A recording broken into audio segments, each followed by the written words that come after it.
Hello friends, welcome to my YouTube channel.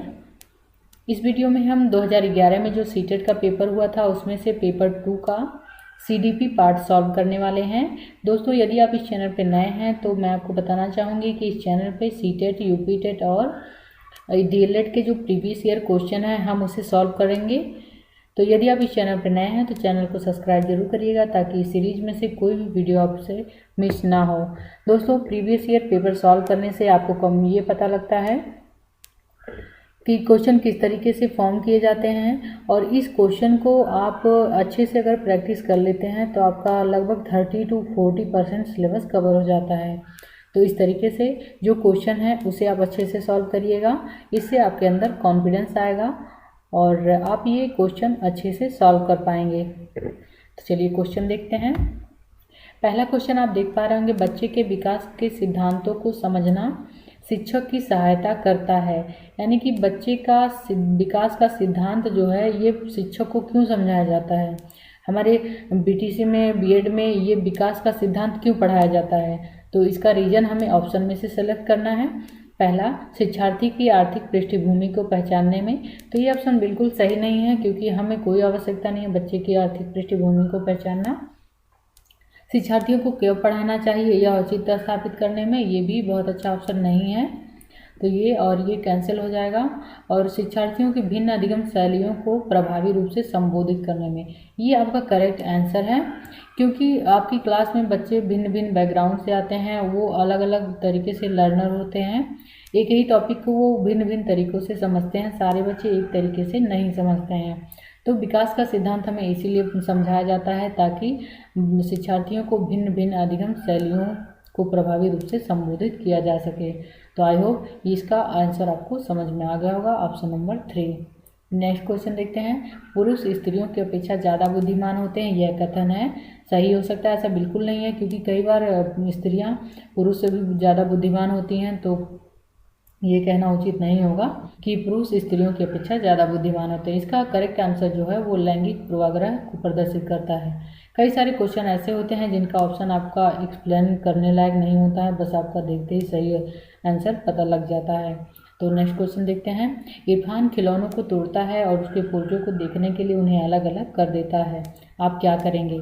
उस पर हमेशा नज़र रखेंगे। तो ऐसा कोई ज़रूरत नहीं है कि बच्चे पे आप हमेशा ही नज़र रखें, उसके जिज्ञासु स्वभाव को प्रोत्साहित करेंगे और उसकी ऊर्जा को सही दिशा में संचारित करेंगे। ये आपका सही ऑप्शन हो सकता है, लेकिन आगे के ऑप्शन भी देख लेते हैं। उसे समझाएंगे कि खिलौनों को तोड़ना नहीं चाहिए, तो ये गलत ऑप्शन होगा। बच्चे को तुरंत मना कर देने से बच्चे के अंदर जो क्रिएटिविटी रहती है, जो जिज्ञासा होती है वो अशांत हो जाती है, वो उसे पूरा नहीं कर पाता है, तो ऑप्शन सही नहीं है। इरफान को खिलौनों से कभी भी नहीं खेलने देंगे, तो ऐसा तो होता नहीं है कि बच्चे अगर खिलौने तोड़ते हैं तो हम उनको खिलौने नहीं देते हैं, तो ये भी ऑप्शन करेक्ट नहीं है। तो इसका जो करेक्ट ऑप्शन है वो ऑप्शन नंबर 2 है। इसके जिज्ञासु स्वभाव को प्रोत्साहित करेंगे और उसकी ऊर्जा को सही दिशा में संचालित करेंगे। अगला क्वेश्चन देखते हैं। क्रिस्टीना अपनी कक्षा को क्षेत्र भ्रमण पर ले जाती हैं और वापस आने पर अपने विद्यार्थियों के साथ भ्रमण पर चर्चा करती हैं, यह किसकी ओर संकेत करता है? सीखने के लिए आकलन। यहाँ पे बच्चे जब क्षेत्र भ्रमण पर गए होते हैं तो वहाँ कुछ लर्न कर लेते हैं, तो लर्न करने के बाद जब वो वापस विद्यालय आते हैं तो हम उनसे कुछ क्वेश्चन करते हैं, कोई डिस्कशन करते हैं, उसका क्या उद्देश्य हो सकता है? तो पहला ऑप्शन है सीखने के लिए आकलन। ऐसा तो नहीं है क्योंकि बच्चे ऑलरेडी सीख के आ चुके हैं, तो सीखने के लिए आकलन नहीं हो सकता। और आकलन के लिए सीखना, ये भी करेक्ट ऑप्शन नहीं है। आकलन का सीखना, ये भी करेक्ट ऑप्शन नहीं है। सीखने का आकलन यानी कि बच्चे वहाँ पे क्या सीखे हैं उसका हमें आकलन करना है, डिस्कशन के थ्रू और चर्चा के थ्रू। इस तरीके से करेक्ट ऑप्शन हो जाएगा आपका ऑप्शन नंबर 4। नेक्स्ट देखते हैं। प्रत्येक शिक्षार्थी स्वयं में विशिष्ट है, इसका अर्थ है कि शिक्षार्थियों में न तो कोई समान विशेषताएं होती हैं और ना ही उनके लक्ष्य समान होते हैं, ये तो गलत है। सभी विद्यार्थियों के लिए एक समान पाठ्यचर्या संभव नहीं है, ये भी गलत है। एक विषम रूपी कक्षा में शिक्षार्थियों की क्षमताओं को विकसित करना असंभव है, ये भी गलत है क्योंकि ये बिल्कुल असंभव नहीं है। आप तरह तरह के आइडियाज़ से बच्चों के, शिक्षार्थियों के क्षमताओं को विकसित कर सकते हैं। कोई भी दो शिक्षार्थी अपनी योग्यताओं, रुचियों और प्रतिभाओं में एक समान नहीं होते हैं। ये ऑप्शन आपका बिल्कुल करेक्ट है, क्योंकि कोई भी दो शिक्षार्थी अपनी योग्यताओं, रुचियों और प्रतिभा में एक समान नहीं होते हैं। व्यक्तिक विभिन्नता का जो सिद्धांत है उसमें यही बताया जाता है कि प्रत्येक बच्चा यूनिक होता है और सबकी अपनी अपनी कैपेसिटी होती है। कोई भी बच्चे एक समान नहीं होते हैं। अगला क्वेश्चन देखते हैं। सृजनात्मक उत्तरों के लिए आवश्यक है। सृजनात्मक उत्तरों के लिए आवश्यक है। ऑप्शन नंबर 1 विषय वस्तु आधारित प्रश्न। तो ये तो एक लिमिटेड है, बच्चों को सीमित कर देगा, बच्चों के ज्ञान को सीमित कर देगा। मुक्त उत्तर वाले प्रश्न, इसका इंग्लिश होता है ओपन एंडेड क्वेश्चन, और ये आपका ऑप्शन हो सकता है, लेकिन आगे का ऑप्शन देख लेते हैं। एक अत्यंत अनुशासित कक्षा, ये भी बहुत अच्छा ऑप्शन नहीं है। प्रत्यक्ष शिक्षण एवं प्रत्यक्ष प्रश्न, ये भी बहुत अच्छा ऑप्शन नहीं है। तो हम क्या करेंगे, बच्चों में सृजनात्मकता को बढ़ावा देने के लिए मुक्त उत्तर वाले प्रश्न करेंगे। मुक्त उत्तर वाले यानी कि ओपन एंडेड क्वेश्चन वो क्वेश्चन होते हैं जिनका जवाब कई तरीक़ों से दिया जा सकता है, यानी कि प्रत्येक बच्चा अपने अपने तरीक़ों से जवाब देगा और प्रत्येक का जवाब लगभग सही भी होता है। एग्जाम्पल के लिए हम ये कहते हैं कि यदि 2 में 4 को ऐड किया जाए तो क्या आएगा, तो जाहिर सी बात है इसका एक ही आंसर होगा और आप बोलेंगे 6 आएगा। लेकिन एक क्वेश्चन ये होता है कि यदि इस पृथ्वी पर पौधे ना होते, पेड़ पौधे ना होते तो क्या होता, तो इसका आंसर जो हो वो सभी बच्चे अपने अपने तरीके से कुछ तोड़ मरोड़ के अलग अलग ही आंसर देते हैं। तो इस टाइप का जो प्रश्न होता है उसे ओपन एंडेड क्वेश्चन कहते हैं, और ऐसे क्वेश्चन बच्चों में सृजनात्मकता यानी कि क्रिएटिविटी को बढ़ावा देते हैं। अगला क्वेश्चन जो है, शिक्षार्थियों को किसके लिए प्रोत्साहित नहीं करना चाहिए। यहाँ पे नहीं को हम ज़्यादा ध्यान देंगे। पहला है समूह कार्य में दूसरे शिक्षार्थियों के साथ सक्रिय रूप से अंतःक्रिया करने, तो इसके लिए बच्चों को तो प्रोत्साहित किया जाता है, ये आपका करेक्ट आंसर हो जाएगा। अधिक से अधिक पाठ्य सहगामी क्रियाओं में हिस्सा लेने, ये भी इसके लिए भी बच्चों को प्रोत्साहित किया जाता है, ये भी सही है। शिक्षक जो पूछ सकते हैं उन सभी प्रश्नों के उत्तर याद करने, ये आपका सही नहीं है, क्योंकि बच्चा एक लिमिटेड क्वेश्चन के आंसर याद कर ले उससे बच्चों में बहुत ज़्यादा क्रिएटिविटी एक्टिविटी नहीं होती है, तो ये लिमिटेड हो जाता है, ये आपका आंसर गलत है। और कक्षा के अंदर और बाहर अधिक से अधिक प्रश्न पूछने के लिए प्रोत्साहित किया जाना चाहिए। इससे बच्चों के अंदर जो जिज्ञासा होती है वो शांत होती है और बच्चों में क्रिएटिविटी बढ़ती है। तो आप यहाँ देख पा रहे होंगे जो ऑप्शन आपका करेक्ट है वो ऑप्शन आपका 3 है। अगला क्वेश्चन देखते हैं। निम्न में से कौन सा रचनात्मक आकलन के लिए उचित उपकरण नहीं है। यहाँ पे नहीं को अगेन आपको ध्यान में रखना है। तो मौखिक प्रश्न, ये तो सही हो सकता है आंसर। मौखिक प्रश्न रचनात्मक आकलन के लिए जरूरी है। और प्रश्नोत्तरी और खेल ये भी सही है। दत्तकार ये भी सही है। सत्र परीक्षा ये आपका सही नहीं है, ये आपके फॉर्मेटिव असेसमेंट के लिए उचित उपकरण नहीं है। तो करेक्ट आंसर यानी कि करेक्ट ऑप्शन जो आपको सेलेक्ट करना है वो ऑप्शन नंबर 2। अगला क्वेश्चन देखते हैं। भारतीय समाज की बहुभाषिकता विशेषता को देखा जाना चाहिए, यानी ऑप्शन नंबर 1 है आपका विद्यालयी जीवन को समृद्ध बनाने के संसाधन के रूप में। ये ऑप्शन आपका सही लग रहा है, लेकिन देख लेते हैं आगे। विद्यार्थियों को सीखने के लिए अभिप्रेरित करने हेतु शिक्षण योग्यता की चुनौती के रूप में, ये आपका ऑप्शन सही नहीं है, ये तो सीधे ही गलत हो जा रहा है। शिक्षार्थियों के लिए विद्यार्थी जीवन को एक जटिल अनुभव के रूप में बनाने के एक कारक के रूप में, ये भी सही नहीं है। शिक्षण अधिगम प्रक्रिया में बाधा के रूप में, तो यहाँ हम बाधा के रूप में इसको नहीं मानेंगे, ये भी गलत है। तो हम यहाँ देख पा रहे हैं ऑप्शन नंबर 1 जो है आपका सही जा रहा है। विद्यालयी जीवन को समृद्ध बनाने के संसाधन के रूप में बहुभाषिकता को देखा जाता है।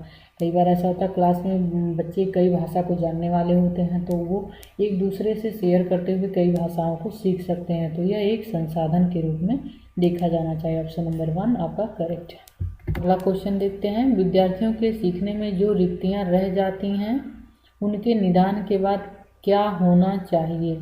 सघन अभ्यास का, ये सही नहीं है। सभी पाठों को व्यवस्थित रूप से दोहराना, ये भी सही नहीं है।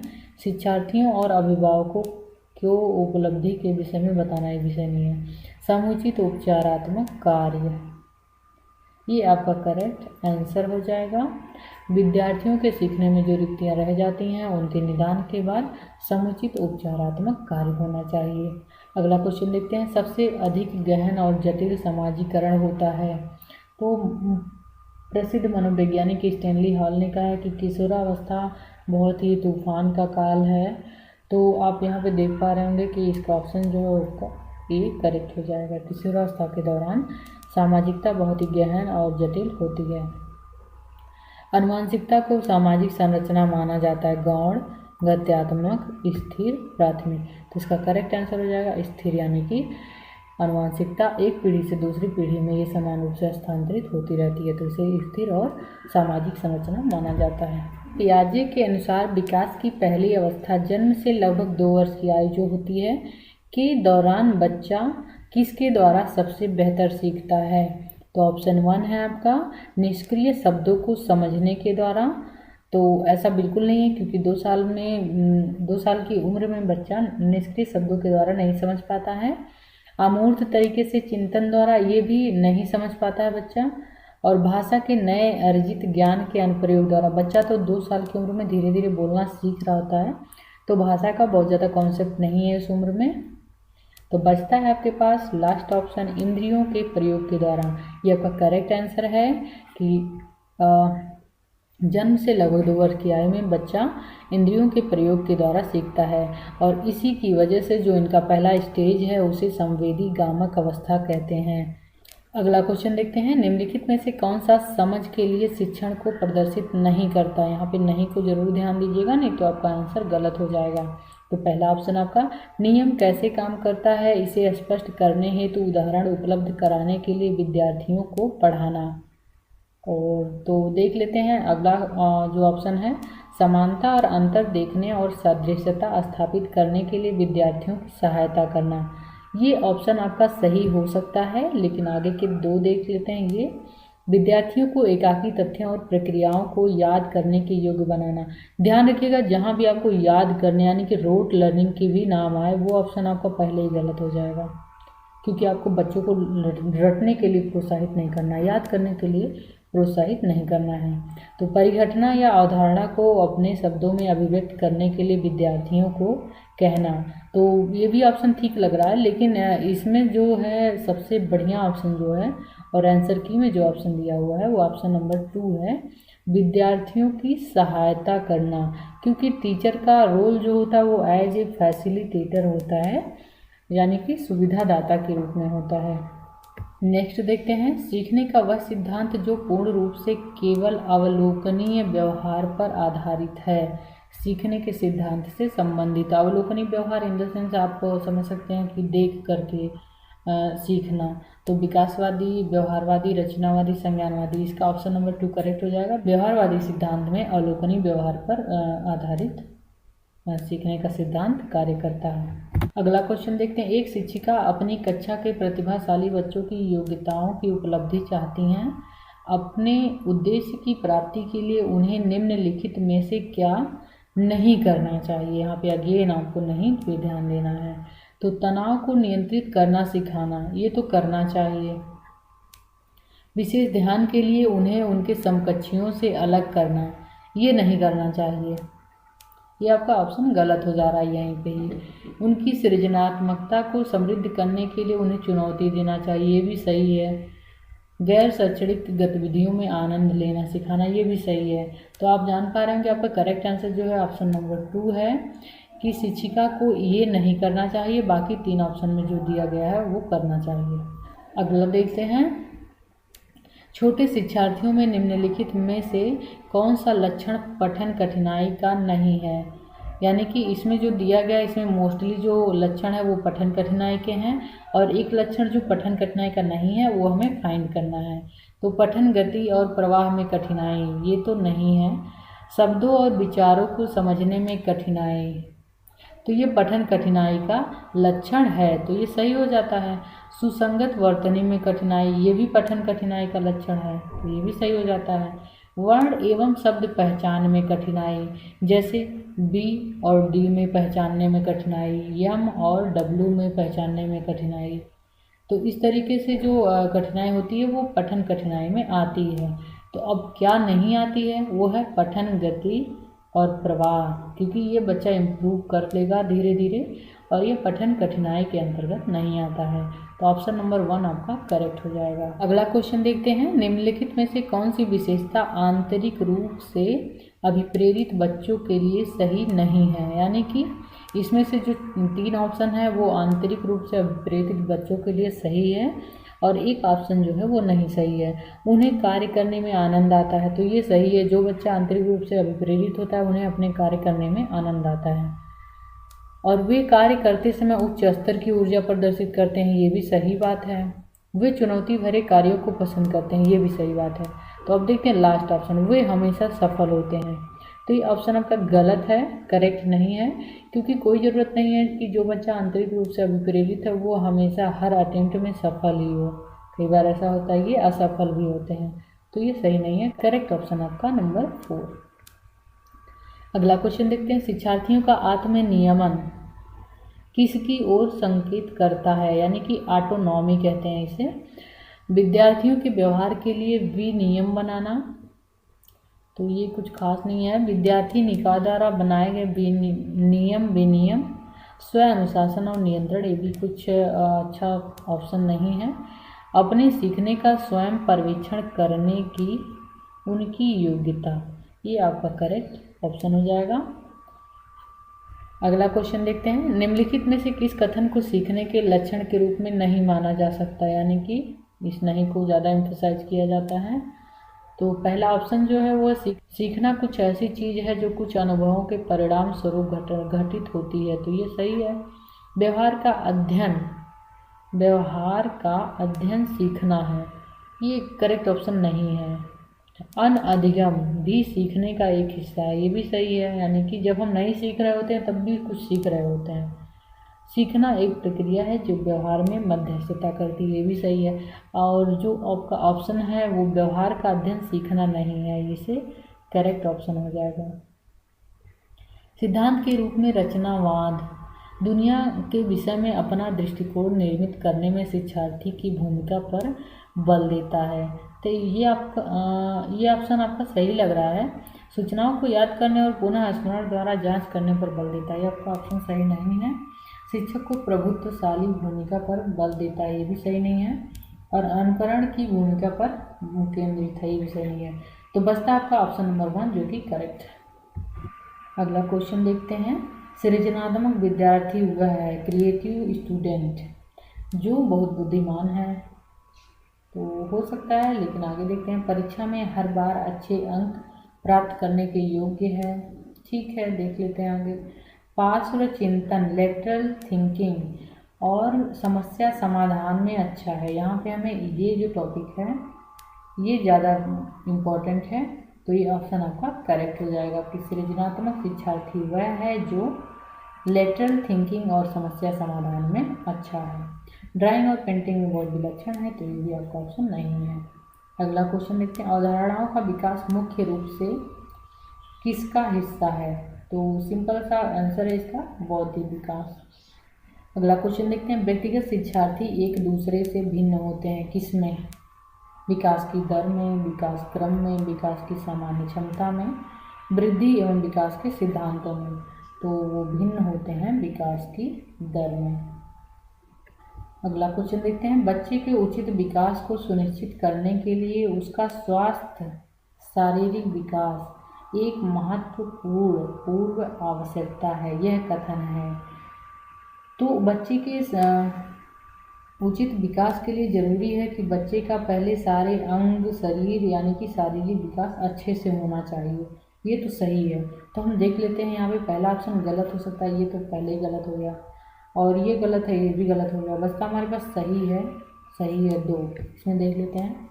सही है क्योंकि विकास क्रम में शारीरिक विकास सबसे पहले स्थान पर आता है, ये ऑप्शन आपका ठीक है। लेकिन नेक्स्ट देख लेते हैं, सही है क्योंकि शारीरिक विकास विकास के अन्य पक्षों के साथ अंतः संबंधित है, ये ऑप्शन आपका 2 नंबर से ज़्यादा ही अच्छा है, क्योंकि शारीरिक विकास अन्य विकास के साथ अंतः संबंधित होता है। सारे विकास के जो पहलू हैं वो एक दूसरे से एकदम अंतः संबंधित होते हैं। अगला क्वेश्चन देखते हैं, मानव विकास कुछ विशेष सिद्धांतों पर आधारित है, निम्नलिखित में से कौन सा मानव विकास का सिद्धांत नहीं है। तो पहला अनुक्रमिकता, ये सही है। सामान्य से विशिष्ट की ओर, ये भी सही है। निरंतरता, ये भी सही है। प्रतिवर्ती यानी कि रिवर्सिबिलिटी, ये आपका विकास का सिद्धांत नहीं है, क्योंकि एक बार जब आप बचपन से युवा अवस्था में चले जाते हैं तो आप वापस बचपन में नहीं आते हैं। तो आपका करेक्ट आंसर जो हो जाएगा ऑप्शन नंबर 3। नेक्स्ट क्वेश्चन देखते हैं। निःशक्त बच्चों के लिए समेकित शिक्षा यानी कि इंक्लूसिव एजुकेशन, इसको समावेशी शिक्षा भी कहते हैं, कि केंद्रीय प्रायोजित योजना का उद्देश्य है। इसमें निःशक्त बच्चों को शैक्षिक अवसर उपलब्ध कराना, यानी कि विशेष विद्यालयों में, मुक्त विद्यालयों में, ब्लाइंड रिलीफ एसोसिएशन के विद्यालयों में, नियमित विद्यालयों में। तो समायोजित शिक्षा के दौरान बच्चों को, सभी अधिगम असशक्तता वाले बच्चों को नियमित विद्यालय में डालने की बात कही गई है। अगला क्वेश्चन देखते हैं। निम्नलिखित में से कौन सा कथन सीखने के विषय में सही है? सीखना उस वातावरण में प्रभावी होता है जो संवेगात्मक रूप से सकारात्मक हो, विद्यार्थियों को संतुष्ट करने वाला हो। तो ये ऑप्शन आपका सही है, लेकिन आगे के देख लेते हैं 3 ऑप्शन। सीखने के किसी भी चरण पर सीखना संवेगात्मक कारकों से प्रभावित नहीं होता, ये गलत है, क्योंकि संवेग बहुत ही अधिक प्रभावित करता है आपकी लर्निंग को। सीखना मूल रूप से मानसिक प्रक्रिया है, ठीक है, लेकिन बहुत ज़्यादा इम्पोर्टेंट ऑप्शन नहीं है। बच्चों के द्वारा की गई त्रुटियां यह संकेत कराती हैं कि किसी तरह का सीखना नहीं हुआ, ये भी गलत है, क्योंकि बच्चे गलतियों से ही सीखते हैं। तो आपका ऑप्शन नंबर 1 जो है वो करेक्ट हो जाएगा। सीखना उस वातावरण में प्रभावी होता है जो संवेगात्मक रूप से सकारात्मक हो और शिक्षार्थियों को संतुष्ट करने वाला हो। अगला क्वेश्चन देखते हैं। मूल्यांकन इवैल्यूएशन का कौन सा मुख्य उद्देश्य होना चाहिए? यदि आप इवैल्यूएशन कर रहे हैं तो आपका क्या उद्देश्य होना चाहिए? शिक्षार्थियों की उपलब्धि को मापना? नहीं। यह निर्णय लेना कि क्या विद्यार्थी को अगली कक्षा में प्रोन्नत किया जाना चाहिए, ये भी कोई अच्छा उद्देश्य नहीं है। सीखने में होने वाली कमियों का निदान और उपचार करना चाहिए, तो ये ऑप्शन आपका सही है। शिक्षार्थियों की त्रुटियां निकालना, उनकी उपलब्धि मापना, ये ऑप्शन आपका गलत है। अगला क्वेश्चन देखते हैं। शिक्षार्थी जो पहले सीख चुके हैं उसकी पुनरावृत्ति और प्रत्यास्मरण में शिक्षार्थियों की मदद करना महत्वपूर्ण है, क्योंकि नई जानकारी को पूर्व जानकारी से जोड़ना सीखने को समृद्ध बनाता है। यह ऑप्शन आपका सही हो सकता है, लेकिन आगे का देख लेते हैं। पूर्व पाठों को दोहराने का यह प्रभावी तरीका होता है, तो बहुत अच्छा ऑप्शन नहीं है।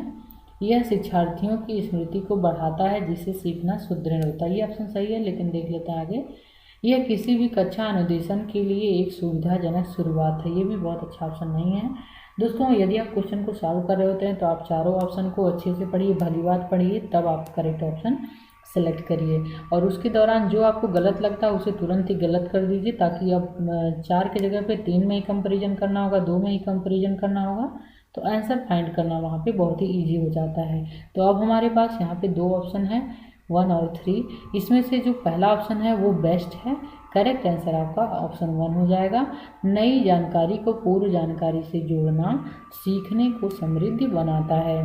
तो आई होप ये वाला क्वेश्चन सीरीज जो है प्रीवियस ईयर पेपर का, ये आपको अच्छे से समझ में आया होगा। यदि आपकी कोई क्वेरी है तो आप कमेंट बॉक्स में लिख के ज़रूर बताइएगा।